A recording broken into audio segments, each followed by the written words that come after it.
Ever wondered if Army tanks have air conditioning? Here's the scoop.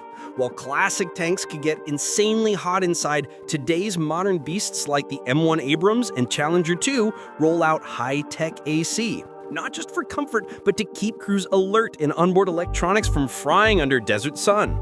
But don't be fooled, many older and even some new tanks still rely on ventilation and special suits instead of true AC, especially outside extreme environments.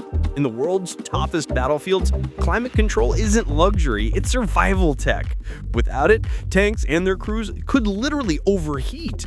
Subscribe for more knowledge.